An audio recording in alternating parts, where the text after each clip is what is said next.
ఇవాళ రామోజీరావు గారి ఆత్మకు శాంతి లభిస్తుంది. వాస్తవానికి రామోజీరావు గారు ఒక successful businessmen, successful entrepreneur, successful media mogul అని చెప్పాలి రామోజీరావు గారిని. రామోజీరావు గారు పత్రికా రంగంలో అనేక విలువలు ఆయన ఏర్పాటు చేశారని చెప్పాలి. అంటే విలువలతో కూడిన జర్నలిజాన్ని ఆయన ప్రోత్సహించారు. ఆయన మీద కూడా కొన్ని ఆరోపణలు ఉంటే మనం ఎట్లా అర్థం చేసుకోవాలంటే గుడ్డి కంటే మెల్లమేలు అన్నట్టుగా అర్థం చేసుకుంటే ఖచ్చితంగా రామోజీ గారి నేతృత్వంలో ఉన్న ఈనాడు కావచ్చు, ఈటీవీ కావచ్చు విలువలతోనే పనిచేశాయని చెప్పి చెప్పాల్సిందే మిగతా వాటితో పోలిస్తే.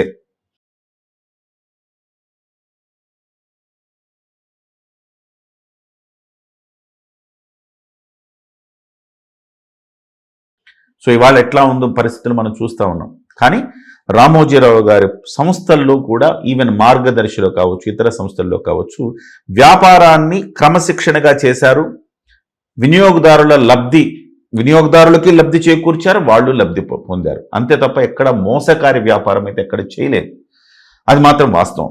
ఆయనే కాస్త కూస్తో ఇబ్బంది పడ్డాడు. జగన్మోహన్ రెడ్డి గారి తండ్రి గారైన రాజశేఖర రెడ్డి గారి హయాంలో ఆయన్ని టార్గెట్ చేసి ఉండవల్లి అరుణ్ కుమార్ని దాని మీద ప్రయోగించి వట్టి వసంత్ కుమార్, ఉండవల్లి అరుణ్ కుమార్ వీళ్ళిద్దరూ కూడా రామోజీరావు గారి మీద కక్ష గట్టినట్టుగా వ్యవహరించేవారు.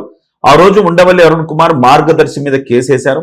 చాలా కాలం జీవితంలో రామోజీరావు గారు ఎదుర్కొన్న అతిపెద్ద కేసు మార్గదర్శి అని చెప్పాలి. ఆ మార్గదర్శి కేసు మీద చాలా వరకు ఆయనకు నిజంగా చెప్పాలంటే మార్గదర్శి కేసు ఎట్లా ఉంటుందంటే, సో ఒక్కసారిగా డబ్బులు బ్లాక్ అయిపోతాయి.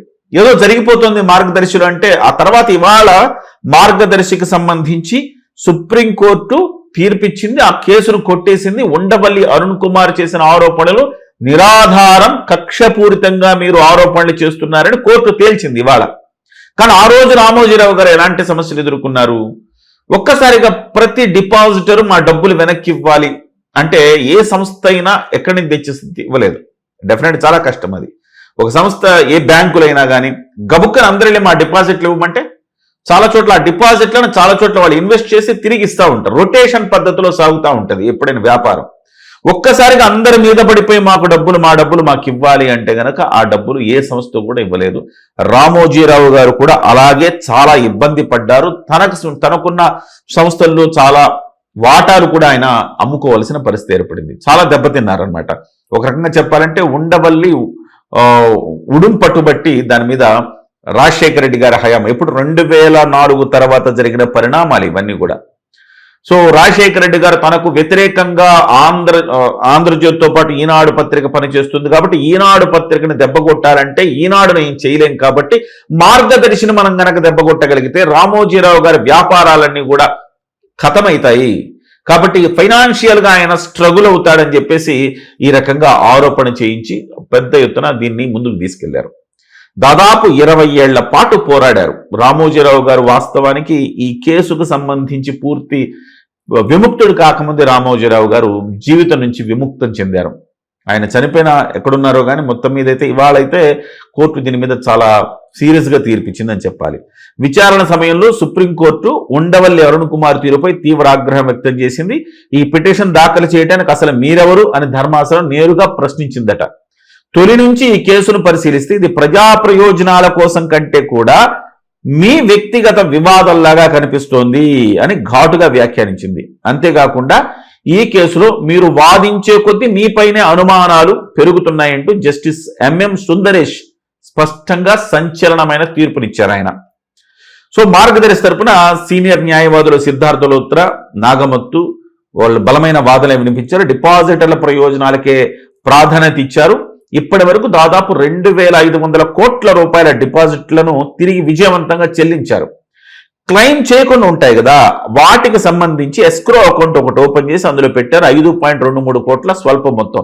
2500 కోట్లతో పోలిస్తే ఇది 5.3 కోట్లు, 2-3 కోట్లు కొంత చాలా అతి స్వల్పం అని చెప్పాలి. ఇది ఎస్క్రో ఖాతాలో జమ చేసినట్టుగా కూడా తెలిపారు. ఇది సుప్రీంకోర్టు మార్గదర్శకాలకు లోబడి చేశారు, ఇవన్నీ నిబంధనల ప్రకారం చేశారని చెప్పారు. మొత్తం మీద అయితే సుప్రీంకోర్టు ఈసారి ఉండవల్లి వేసిన పిటిషన్ను కొట్టేసింది. మార్గదర్శికి సానుకూలంగా తెలంగాణ హైకోర్టు ఇచ్చిన తీర్పును సవాల్ చేస్తూ ఉండవల్లి అనుకున్న సుప్రీంకోర్టుకి వెళ్ళారు. దాని మీద సుప్రీంకోర్టు జడ్జిలు జస్టిస్ ఎంఎం సుందరేష్ అలాగే జస్టిస్ ప్రసన్న బి వరాలేతో పాటు కూడిన ద్విసభ్య ధర్మాసనం ఈ కేసును విచారించి ఉండవల్లి పిటిషన్ను తోసిపుచ్చడంతో ఈ సుదీర్ఘ న్యాయ పోరాటంలో మార్గదర్శి విజయవంతం అయిందనమాట. మొత్తం మీద మార్గదర్శి నుంచి ఏదైతే రామోజీరావు గారు బతికున్నప్పుడు సాధించలేకపోయారో చచ్చిన తర్వాత చనిపోయిన తర్వాత ఆయన సాధించారని చెప్పాలి. అఫ్ కోర్స్ ఇది న్యాయం వైపే బహుశా న్యాయం గెలిచిందని అనుకోవాలి.